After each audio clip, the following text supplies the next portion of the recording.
create more growth, but I don't go out and start piling money in areas that have no efficiency for me.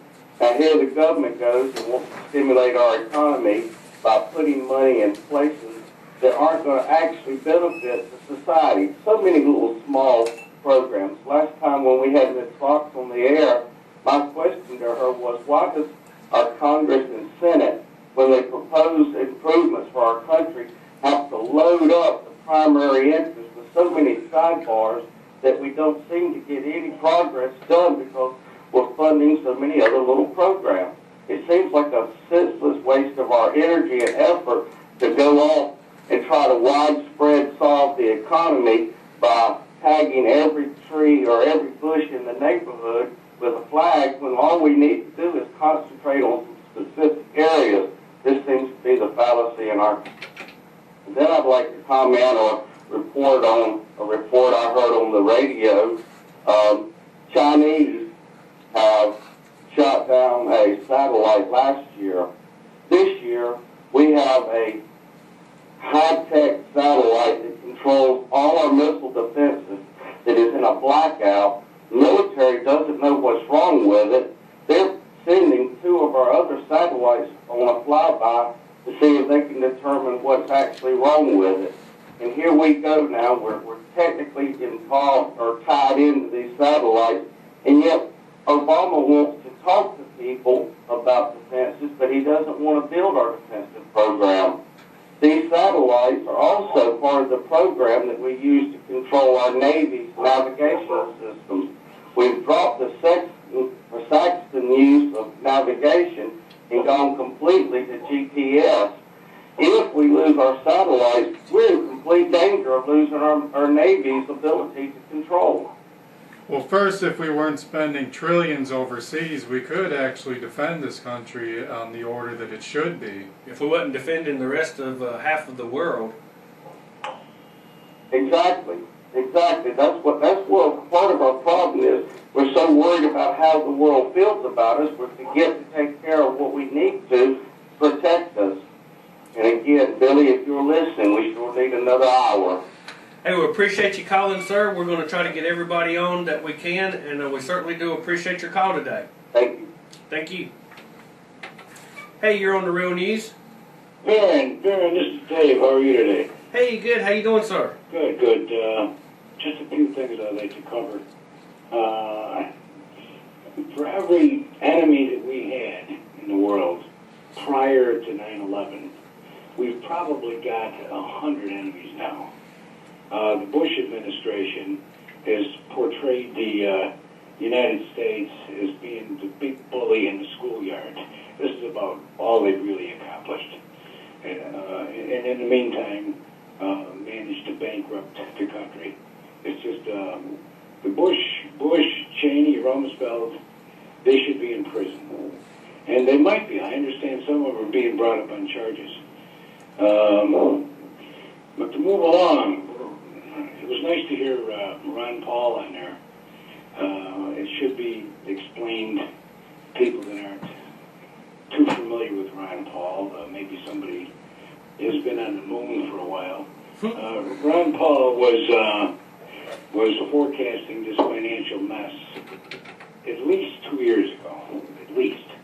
Upon his remarks were met with disbelief. They were met with humor. The media portrayed Ron Paul as being sort of a clown version of Ross Perot. And as a result, he never got anywhere. But he was by far our best hope of saving the country. And I suppose he still is if he ever manages to get into a position where he can do anything. All the layoffs and on a daily basis, there's large companies laying off. We're heading into a depression. And I read in this morning's paper that with all these increased layoffs, the people without health insurance is going to be dramatically increased. And they also mentioned that for approximately 1/4 of the money they have given to the big boys on Wall Street and the banks, or approximately 1/4 of that money, if it was managed properly, they could supply health coverage for every American. In fact, from what I understand, it could be done now with the money being spent, if it was spent and used correctly. These health insurance corporations have armies of people that just bicker back and forth between the hospitals and the doctors about what they'll pay, what they won't pay. For example, I heard of a case where there was a guy that lived in Boston and he worked in Charlotte for a few years for some large company.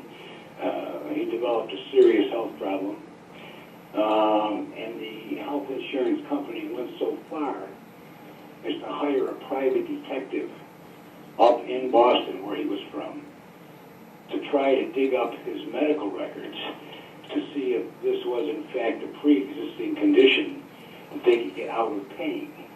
So if this money was used for health care instead of manipulation and private detectives and all the other games they're playing, then we could all be covered.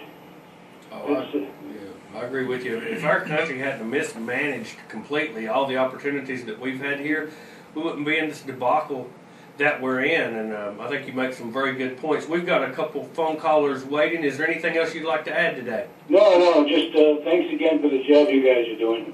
Hey, thank you so much. Right, bye.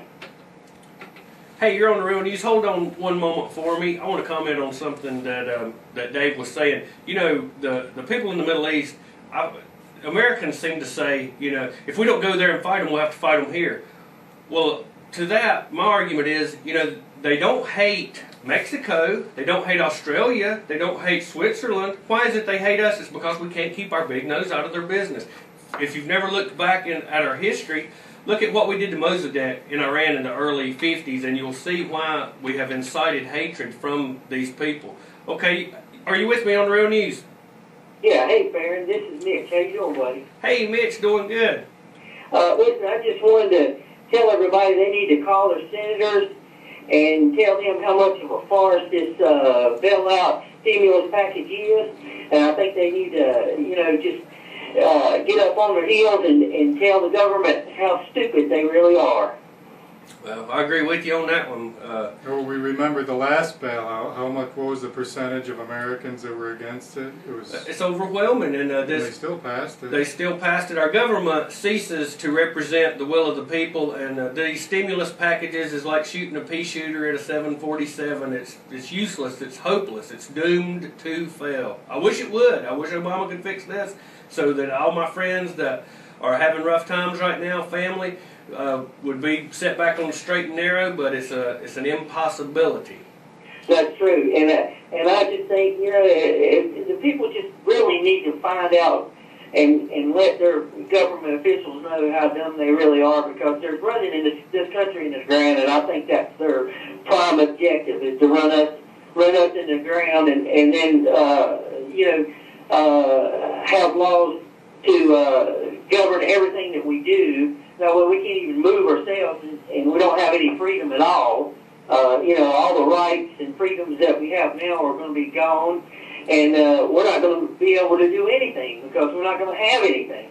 It's to get us to accept what otherwise would be completely unacceptable if they had not devised this economic collapse. We're going to get as many people on as we can. Is there anything you'd like to add, Mitch?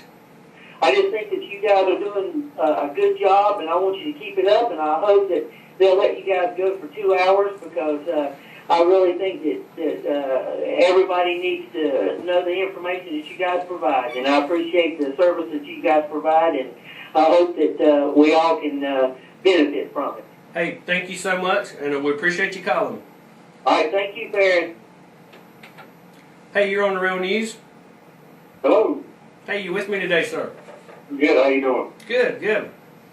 I'd just like to comment on the previous, not the last guy, but the previous guy. Yes, sir. Once again, it's the mentality that the government's here to babysit us. Exactly.